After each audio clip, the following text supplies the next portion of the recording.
Hello all, welcome back to CS YouTube channel. Martin ಸಿನಿಮಾದ trailer ಮೊನ್ನೆ ಅಷ್ಟೇ release ಆಗಿತ್ತು. ಮಾರ್ಟಿನ್ ಸಿನಿಮಾ ಬರೀ ಪ್ಯಾನ್ ಇಂಡಿಯಾ ಅಲ್ಲದೆ ಪ್ಯಾನ್ ವರ್ಲ್ಡ್ ರೀತಿಯಲ್ಲಿ ಇದನ್ನು ಪ್ರಮೋಟ್ ಮಾಡಿ ಸಿನಿಮಾನ ದೊಡ್ಡ ಸ್ಕೇಲ್ನಲ್ಲಿ ರಿಲೀಸ್ ಮಾಡ್ತಾ ಇದ್ದಾರೆ.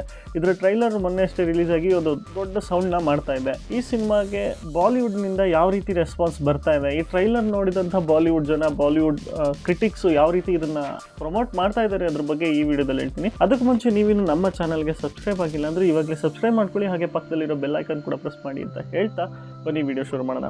ಮಾರ್ಟಿನ್ ಸಿನಿಮಾದ ಟ್ರೈಲರ್ ನನಗಂತೂ ತುಂಬ ಇಷ್ಟ ಆಗಿತ್ತು. ಆದರೆ ಒಂದೇ ಒಂದು ಕೊರತೆ ಇದ್ದಿದ್ದು, ಲಾಸ್ಟ್ ಟೀಸರಲ್ಲಿ ಯೂಸ್ ಮಾಡಿದಂಥ ಕೆಲವೊಂದು ಶಾರ್ಟ್ಸ್ಗಳನ್ನ ಮತ್ತೆ ರೀಯೂಸ್ ಮಾಡಿದ್ದಾರೆ ಅನ್ನೋದು ಒಂದು ಬೇಜಾರಿತ್ತು. ಆದರೆ ಇದು ಟ್ರೈಲರ್ ಇನ್ನೂ ಸುಮಾರು ಟೈಮ್ ಇದೆ, ಇದಕ್ಕೆ ಇನ್ನೊಂದು ಥಿಯೇಟ್ರಿಕಲ್ ಟ್ರೈಲರ್ ಬರುತ್ತೆ, ಆವಾಗ ಇನ್ನೂ ಒಂದು ರೀತಿ ಕಾದು ನೋಡೋಣ ಅಂತ ನಾನು ಕೂಡ ಅದರಲ್ಲಿ ಹೇಳಿದ್ದೆ. ಆದರೆ ಈ ಟ್ರೈಲರ್ ಬಗ್ಗೆ ಈಗ ಬಾಲಿವುಡ್ ಜನ ಒಂದು ರಿಯಾಕ್ಷನ್ನ ಕೊಡ್ತಾ ಇದ್ದಾರೆ. ಯಾವ ರೀತಿ ಇದೆ ಅಂತ ಹೇಳೋದಾದರೆ, ಅವ್ರ ಪ್ರಕಾರ ಈ ಸಿನಿಮಾ ಅಷ್ಟು ವರ್ತ್ ಇಲ್ಲ.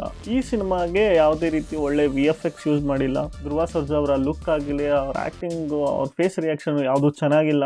ಇದರಲ್ಲಿ ಕಾಪಿ ಪೇಸ್ಟ್ ಜಾಸ್ತಿ ಮಾಡಿದ್ದಾರೆ. ಬಾಲಿವುಡನ್ನು ನೋಡಿಕೊಂಡು ಅದನ್ನೇ ರಿಮೇಕ್ ಥರ ಮಾಡ್ಕೊಂಡಿದ್ದಾರೆ. ಹಳೆ ಸಿನಿಮಾಗಳ ರೀತಿ ಯೂಸ್ ಮಾಡಿದ್ದಾರೆ. ಈ KGFಗೆ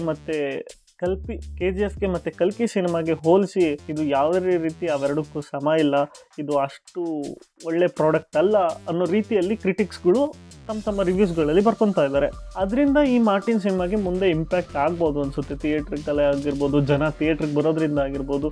ಈಗ ಆಲ್ರೆಡಿ ಬಾಲಿವುಡ್ಡಲ್ಲಿ ತುಂಬ ಒಳ್ಳೆ ಸಿನಿಮಾಗಳೇ ಕೂಡ ಫೇಲ್ ಆಗ್ತಾ ಇದ್ದಾವೆ. ಇನ್ನು ನಮ್ಮ ಸಿನಿಮಾ ಚೆನ್ನಾಗಿದ್ರೂ ಕೂಡ ಈ ಥರದ ರಿವ್ಯೂಗಳಿಂದ ಅದು ಇಂಪ್ಯಾಕ್ಟ್ ಬರ್ಬೋದು.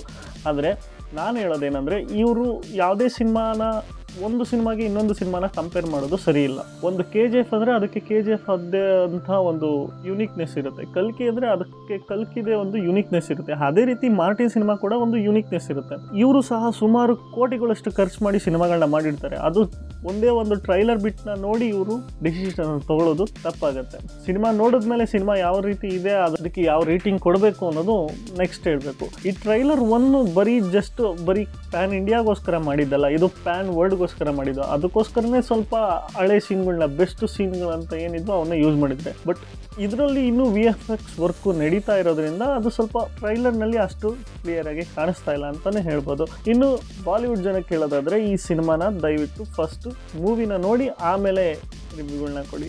ಬರೀ ಟ್ರೈಲರ್ನಿಂದನೇ ಎಲ್ಲದಕ್ಕೂ ಮೈಂಡಲ್ಲಿ ಫಿಕ್ಸ್ ಆಗಿಬಿಡಿ ಅಂತ ಹೇಳ್ತಾ ಈ ವಿಡಿಯೋನ ಇಲ್ಲಿಗೆ ಮುಗಿಸ್ತಾ ಇದ್ದೀನಿ. ವಿಡಿಯೋ ಇಷ್ಟ ಆದವ್ರು ಲೈಕ್ ಮಾಡಿ, ಹಾಗೆ ವಿಡಿಯೋ ಬಗ್ಗೆ ನಿಮ್ಗೆ ಏನು ಅನಿಸ್ತು ಅನ್ನೋದು ಕಮೆಂಟ್ ಮಾಡಿ. ಮತ್ತೆ ಸಿಗ್ತೀನಿ ಮತ್ತೊಂದು ವಿಡಿಯೋದಲ್ಲಿ. ಅಲ್ಲಿವರೆಗೂ ಬಾಯ್, ಸೈನಿಂಗ್ ಆಫ್, CS.